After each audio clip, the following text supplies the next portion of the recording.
WhatsApp people, कैसे हैं आप सब? ठीक ठाक हैं? It's me Hussain, you are watching HTX। Welcome back to the channel. उम्मीद करता हूँ अच्छे होंगे, खैर खैरियत से होंगे, एंजॉय कर रहे होंगे। और अगर आपने मेरा आज का IML वाला वीडियो देखा हो तो उस पर जो है ना, हमने ये बताया था आपको कि पाकिस्तान के जो केयर टेकर प्राइम मिनिस्टर हैं काकड़ साहब, उन्होंने एक स्टेटमेंट दिया था कि कश्मीर को लेके हम 300 बार भी जंग करना पड़ी तो हम करेंगे।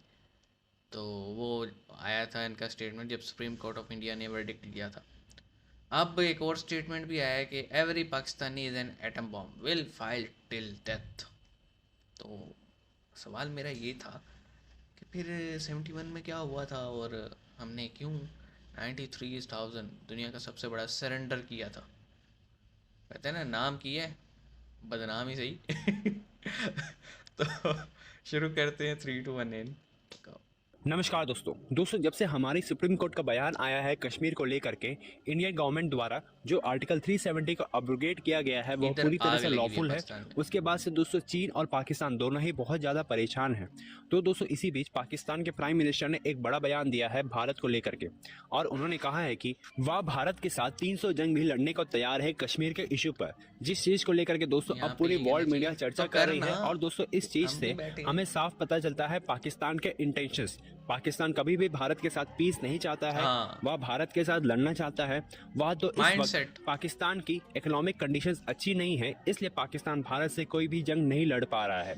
और पाकिस्तान के लोग भी अपने प्राइम मिनिस्टर को सपोर्ट करते हुए कह रहे हैं कि वे भारत के साथ 300 क्या 500 जंग भी लड़ने को तैयार है अगर उनकी गवर्नमेंट परमिशन दे तो चलिए इसी पर आगे पाकिस्तानी मीडिया का रिएक्शन देखते हैं। अरमा खान, आप क्या कहेंगे? हमारे जो निगरान वजीर आजम ने एक स्टेटमेंट दिया कश्मीर के लिए, वो इंडिया से 300 जंगे करने को तैयार है। आपको लगता है कि हम एक भी जंग करने की कंडीशन में हैं? मैडम, ये आपस में ही जंगे काट सकते हैं, एक से काट सकता है, दूसरा दूसरे से काट सकता है। इंडिया कैसे नहीं काट सकता? ये इनके ख्वाब है कि ये इंडिया से जंगे काट सकेंगे। ये कर्जा उतार नहीं सकते हैं, उन्होंने जंगे करनी है।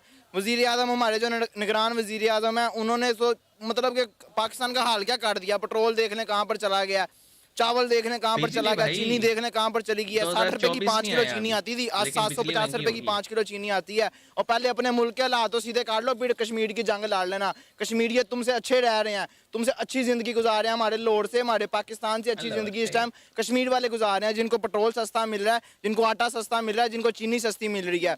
उसके बाद हमारे कश्मीरियों से अच्छे कश्मीर, जम्मू कश्मीर वाले जो लोग हैं, उनको और अच्छी जिंदगी उधर गुजारी है। तुम लोग तो पागल हो गए हो कि सोचो भी ना कि तुम लोगों के साथ वो वाले कश्मीर रल जाएंगे, कभी जिंदगी में भी नहीं रलेंगे। इवन के तुम लोग अगर उनके हक में फैसला हो जाए ना कि जम्मू कश्मीर वाले पाकिस्तान के हिस्सा बन गए हैं, तो बगैर तो फिर भी नहीं तुम्हारे हक में वो आएंगे। ये बात मेरी कान खोल के सुन लेना।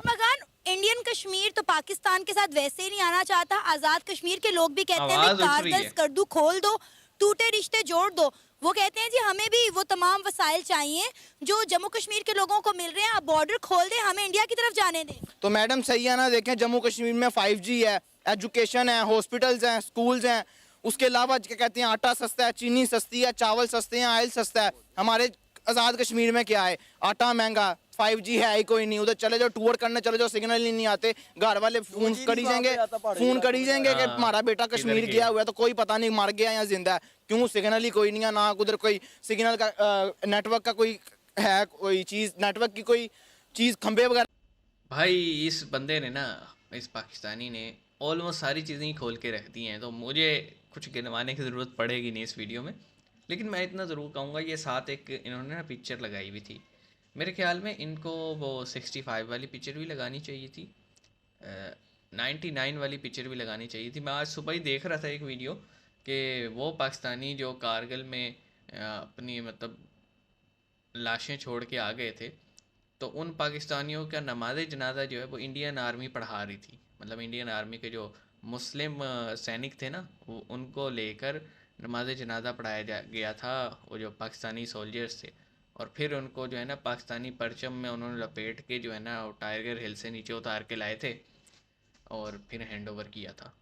लेकिन at the end of the day मैं यही कहूँगा कि ये हमारे पॉलिटिशियंस, आपको पता है ना इलेक्शन का ज़माना आ रहा है और ये चीज़ बिकती है। आम जो पाकिस्तानी है, जो इतना पढ़ा लिखा नहीं है या जो टिपिकल जाहिल टाइप के, वो उनको सिखाया ही कि इंडिया ये इंडिया वो, तो वो भाई ये इलेक्शन स्लोगन तो हो सकता है, और केयर टेकर प्राइम मिनिस्टर खुद तो जाहिर सी बात है वो इलेक्शन नहीं लड़ सकते अकॉर्डिंग टू द कॉन्स्टिट्यूशन, लेकिन उनकी पार्टी तो इलेक्शन में हिस्सा ले रही है।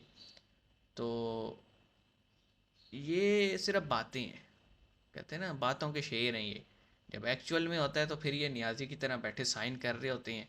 और वो फिर सरमनी तो सरेंडर सरमनी तो सबने बीबीसी की देखी हुई है, अभी भी आप यूट्यूब पर सर्च हमारे मिल जाएगी कि कैसे वो आर्म्स अपने फेंक रहे थे और कैसे पतलूनें उतारी जा रही थी और निकरों में सब खड़े थे। तो मतलब एक तरफ आप कहते हो कि मर जाएंगे, ये गर्दन कटा देंगे, ये नहीं करेंगे वो नहीं करेंगे, सरेंडर नहीं करेंगे, झुकेंगे नहीं, तो वहाँ क्या हुआ था? इतना ही काफ़ी है। फिर आपको पता है ब्लैक वीगो डागल है ना, आ जाए यहाँ पे, मिलते हैं, अपना ख्याल रखिएगा, सी यू गाइस।